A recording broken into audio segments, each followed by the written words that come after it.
As a historian, I cannot think of a time, aside from the Civil War, when American society was more chaotic and deadly and violent than the Reconstruction era. I mean, seriously, civil rights, politics, economics, it was a full-blown reckoning. In one state, it was so turbulent that it actually got kicked out of the Union twice. And this wasn't something that I learned until I myself moved to a southern state and started diving into the history of that state. FYI, it was South Carolina, which I have a deep love for. But after the Civil War, the Confederate States didn't just get to rejoin the Union. That was not how it worked. In fact, Congress would pass the Reconstruction Act of 1867, placing most of the South, minus Tennessee, under martial law. And they divided the South into 5 military districts.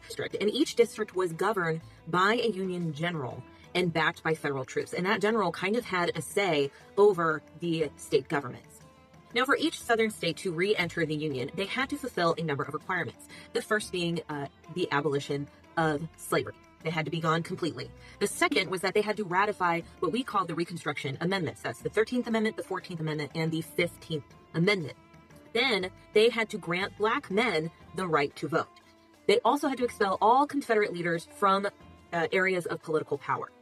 Lastly, they would have to rewrite and ratify their state constitutions. Particularly, they would have to pledge loyalty to the Union and to the United States Constitution. Basically, it was a complete and total political overhaul, or they were not allowed into the Union. Now, Georgia very quickly checked all of those boxes and was readmitted to the Union in 1868. But that was pretty short-lived, and turbulent times really fell on Georgia.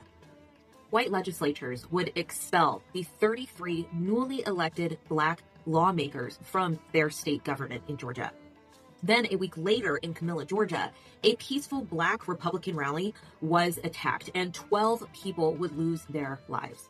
And well, President Grant and Congress weren't having any of that, and Georgia was kicked out again.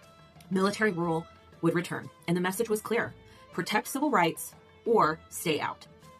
By 1870, under immense pressure, Georgia reinstated the Black legislatures, ratified the 15th Amendment, and reaffirmed its loyalty to the Union. And on July 15, 1870, it was readmitted for good, becoming the last Confederate state to rejoin the Union.